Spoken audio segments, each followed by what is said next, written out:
Part 1, Part 2, Part 3, and Part 4. Now look at Part 1. Part 1. There will be time for you to read the instructions and questions, and you will have a chance to check your work. All the recordings will be played once only, and you will hear a conversation between two people talking about insecticide. First, you have some time to look at questions 1 to 5.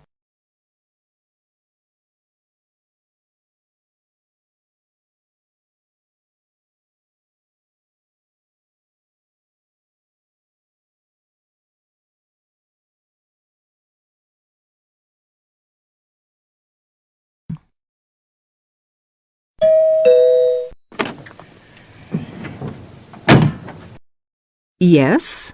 Oh, good morning, madam.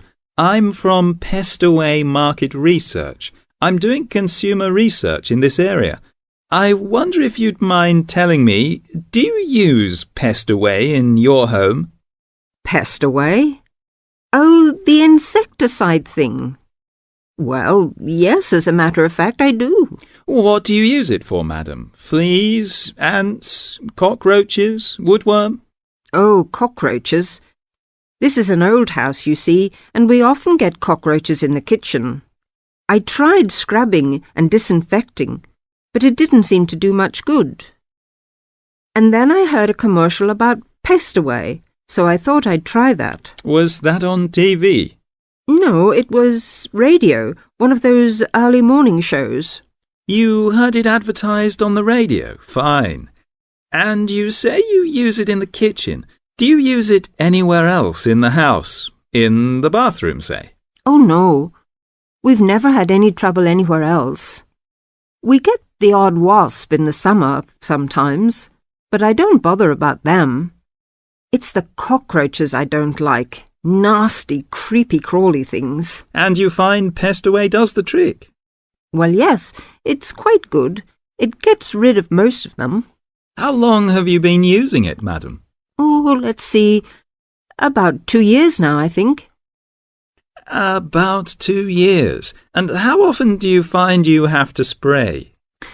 Oh, I give the kitchen a good spray round the skirtings and under the stove, you know, about every 6 weeks. Every 6 weeks or so, I see. Before you hear the rest of the conversation, you have some time to look at questions 6 to 10.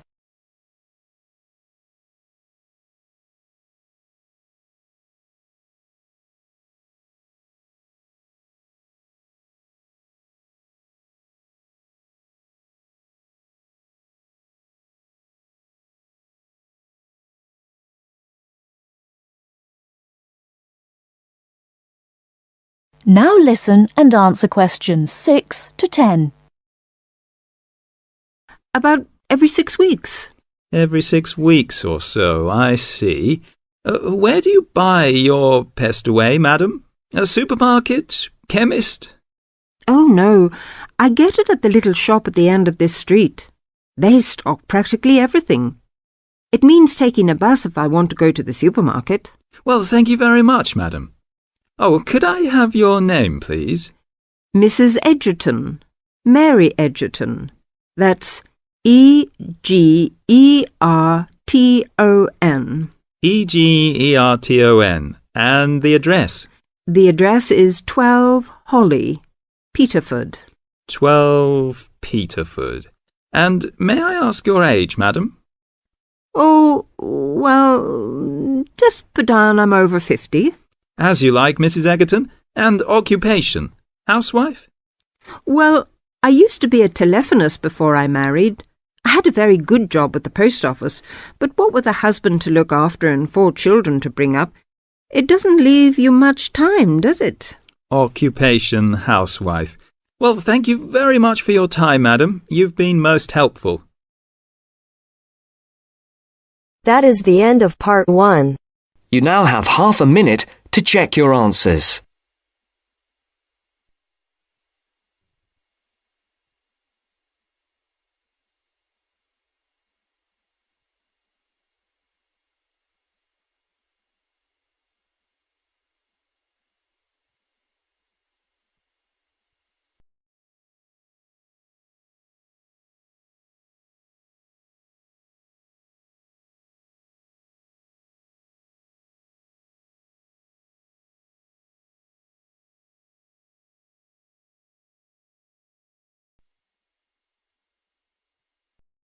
Part 2. You are going to hear an interviewer who is interviewing Alan. He made a great discovery of Mungo National Park. First, look at questions 11 to 15.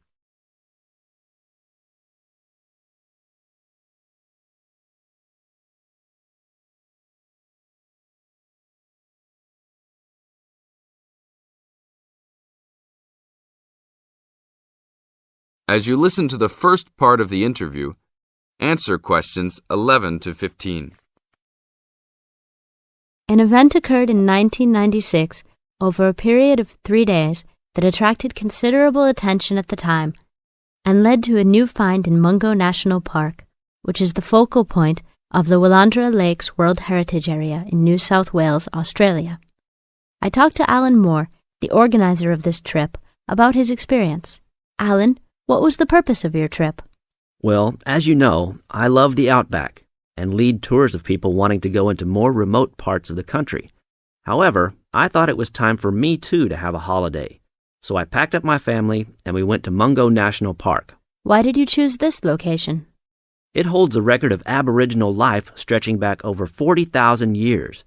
And of course, I wanted my young kids to be amazed by the main feature of the park, the remarkable Walls of China, as they're called, where wind and water erosion have exposed this long history. I see. What was the weather like? It was unusual for that time of year. The rain was just one continual downpour after another. We were always soaked to the skin. So we decided to cut our holiday short and only stayed 3 days in the end. However, it was eventful. The obvious problem was to get back to the nearest town, a small place called Burunga. But the dirt roads out there are always impassable after rain, so we settled down for a long, wet wait in the park.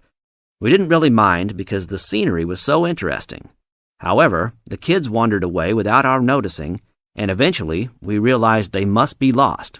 So we used our two-way radio to contact the park rangers and the police, and a helicopter was sent.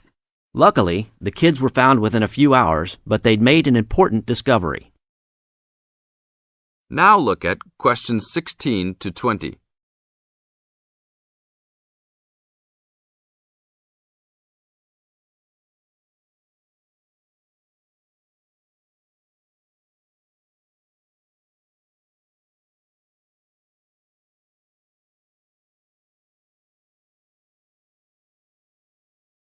As the talk continues, answer questions 16 to 20. So, the trip was also eventful for another reason, wasn't it? Yes. They led us to some ancient Aboriginal art. The kids had taken shelter in a very small, low cave that was difficult to see from the outside.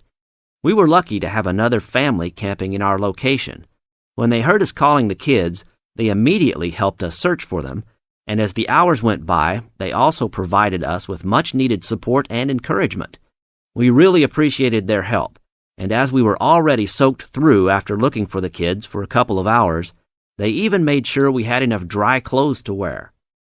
The park ranger managed to get through to us to lead the search, and when the helicopter pilot notified us by two-way radio that he'd seen the children but was unable to land nearby, we were able to eventually find them very excited about what was in their little cave. And what did you think of their cave?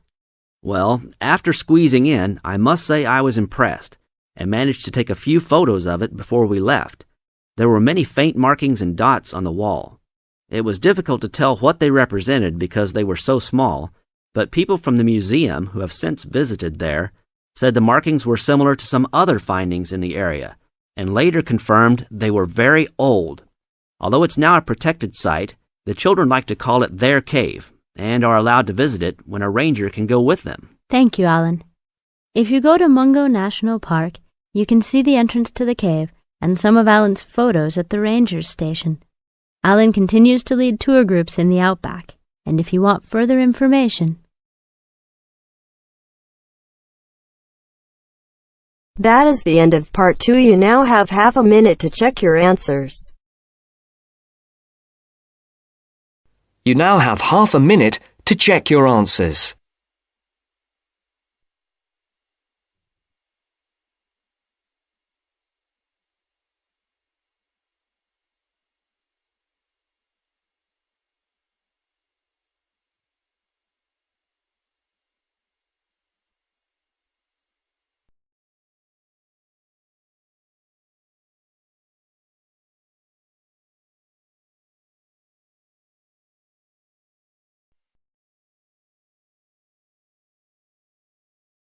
Now turns to Part 3.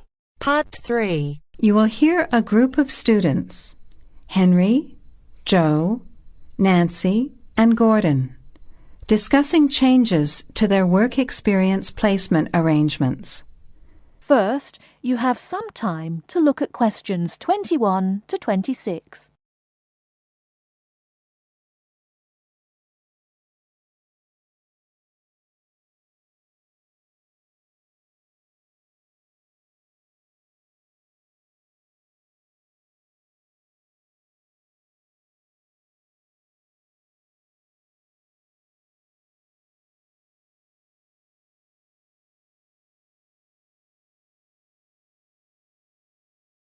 Now listen carefully and answer questions 21 to 26.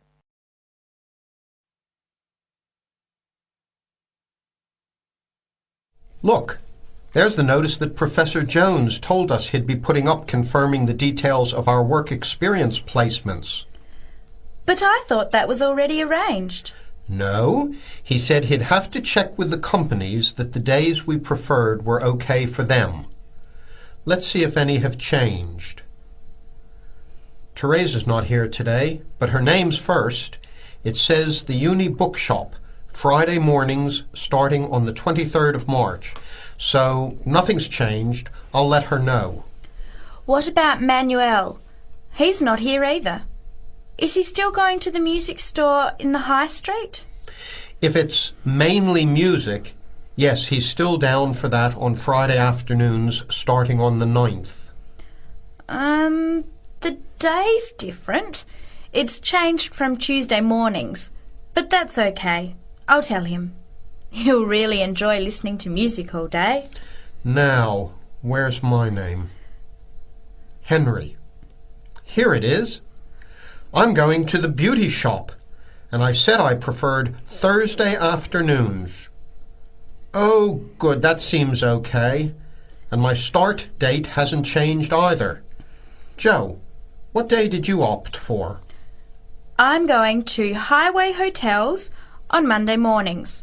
Yes, that's okay. And starting on Monday the 12th of March. Oh, has that been changed? Okay, I was scheduled to start the week before. I'll just make a note of that.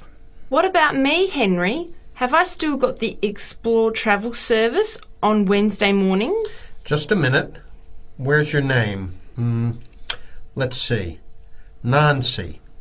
Okay, here it is.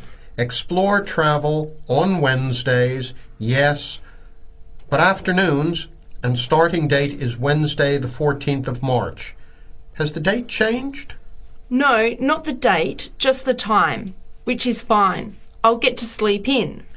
You lazy thing, Nancy. Chris's name is next on the list. Gorgeous Gowns Fashions. What a name. Yes, it sounds good, doesn't it? I'm hoping he'll bring me some free samples. So, has he still got Wednesday mornings? Yes, Wednesday mornings starting on the 14th of March. Okay, I'll tell him when I see him tonight that his arrangements haven't changed. Gordon, what about you? I chose that software company that makes computer games. I can't remember its name, but I asked for Tuesday afternoons. Oh, yes. Here it is. Games to go on Wednesday mornings. There's a note here saying they have their weekly staff meetings on Tuesday afternoons, so that wouldn't be much use to you. That's why they've changed it to Wednesdays, starting on the 21st of March, so you can see their working setup. OK, I'm glad they've changed it. I don't think I'd want to sit through a meeting every week. Before the conversation continues, you have some time to look at questions 27 to 30.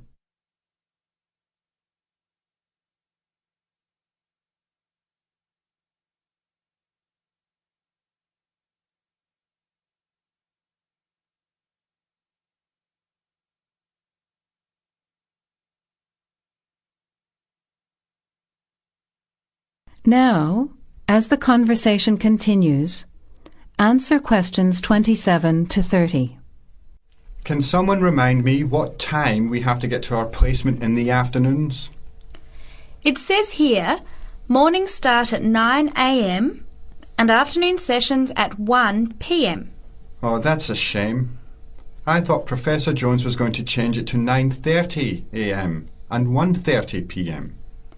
Yes, he did say that he'd try to make it later, but obviously that wasn't possible.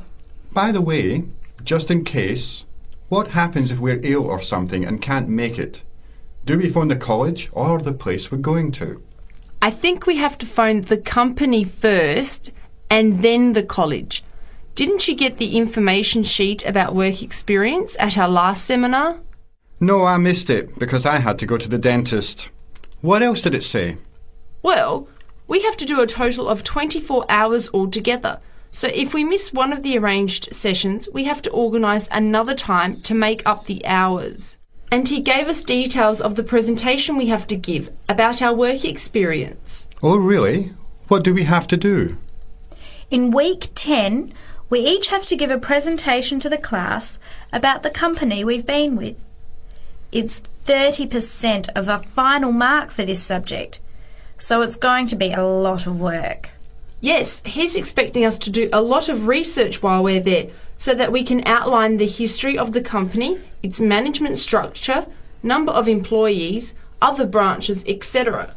And he said we should use lots of visuals such as diagrams and flowcharts during the presentation.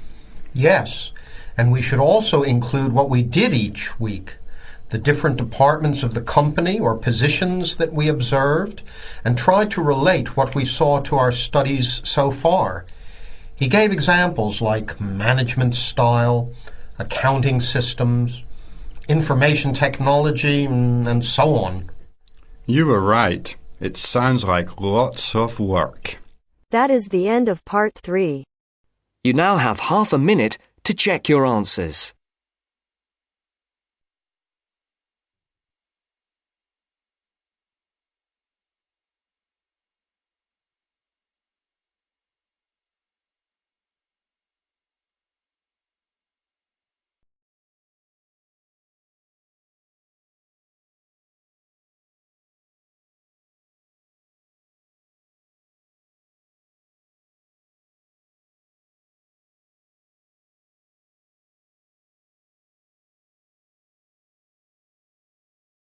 You are going to hear the first part of a lecture on American culture and American customs.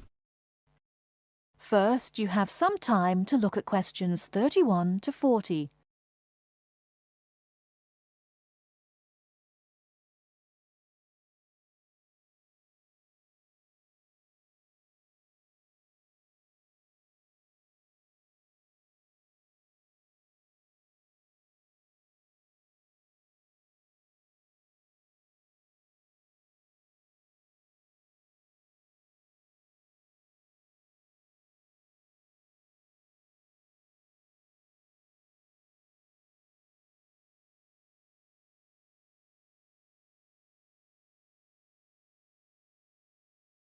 Now, listen carefully and answer questions 31 to 40. Well, last week we talked about American education, and today I'm going to discuss American values, characteristics, personal habits and courtesies. Keep in mind as you are listening to this lecture that your goal is to understand, not to emulate or judge. Just briefly, I'd like to mention that there is a remarkable ethnic diversity in the United States. The population of the USA is about 260 million. 73% of the American population is white, 12% is African American, 8% Hispanic, 3% Asian or Pacific Islanders, and less than 1% American Indian or Eskimo. Many Americans resent generalizations being made about them because Americans see themselves as very unique and individualistic. On the other hand, Americans tend to lump foreigners together into one lot and condescendingly view foreigners as people who are not as intelligent or sensible as Americans. Despite Americans' dislike of generalizations, and their ethnocentric point of view, it becomes evident that they are indeed American. Americans value individualism, independence, informality, directness, punctuality, achievement, and competition.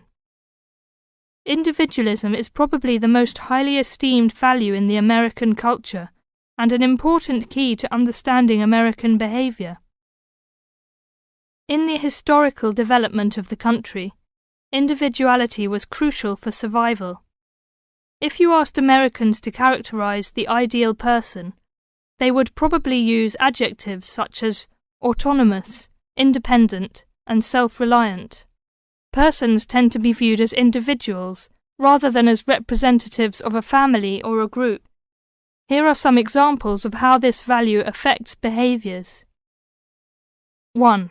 If a group of friends go to a restaurant, everyone wants to pay their own way. In other words, they want to have separate checks and not be someone's guest. 2. In friendships, which seem to initially develop more quickly in the US than in other cultures, the Americans may feel uncomfortable if you give them more help than they need. This is a tendency to draw back and see dependency as weakness. In some ways, the stress on the individual rather than the family or group has led to a more informal society.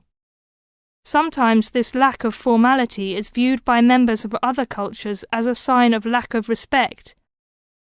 But that is not the intention in the American value system. This informality is even more predominant on the university campus than in other segments of society. Some ways in which you might see this value expressed in behaviors are: 1. You will generally be on a first-name basis with other students, in spite of any age differences. 2. Dress is very informal on campus. 3. Language is informal and sometimes confusing. Phrases like "see you later" and "drop by any time" are not meant literally. They are informal ways of saying goodbye. Americans are direct. Honesty and frankness are more important to Americans than saving face. They may bring up impolite conversation topics which you may find embarrassing, too controversial, or even offensive. Americans are quick to get to the point and do not spend much time on formal social amenities. This directness encourages Americans to talk over disagreements and to try to patch up misunderstandings themselves, rather than ask a third party to mediate disputes. It is particularly interesting to see what behaviors have culturally become associated with straightforwardness. 1. A firm handshake somehow has come to be interpreted as a sign of sincerity. 2. Looking at a person when you speak to him or her gives an indication of honesty. 3. In a question of honesty versus politeness, honesty wins. It is considered better to refuse graciously than to accept an invitation and not go. 4. You will be taken at your word. If you refuse food the first time it is offered, to be polite, it may not be offered again. An American will not know that your initial refusal is politeness. Great value is attached to time in the US. Punctuality is considered an important attribute. As with all values, there are different rules of acceptability in different cultures. In the US, you should be present for school or business appointments at the exact time agreed upon. In social appointments, you can arrive 10 to 15 minutes after the agreed upon time without giving offence.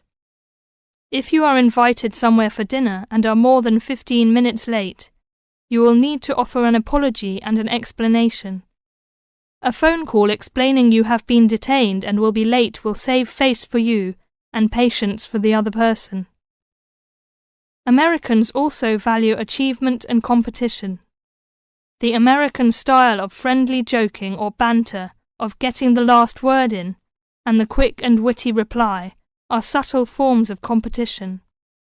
Although such behavior is natural to Americans, You may find it overbearing or disagreeable. Americans are obsessed with records of achievement in sports, and sports awards are often displayed in their homes. Also, sometimes books and movies are judged not so much on quality, but on how many copies are sold, or on how many dollars of profit are realized. That is the end of part 4. You now have half a minute to check your answers.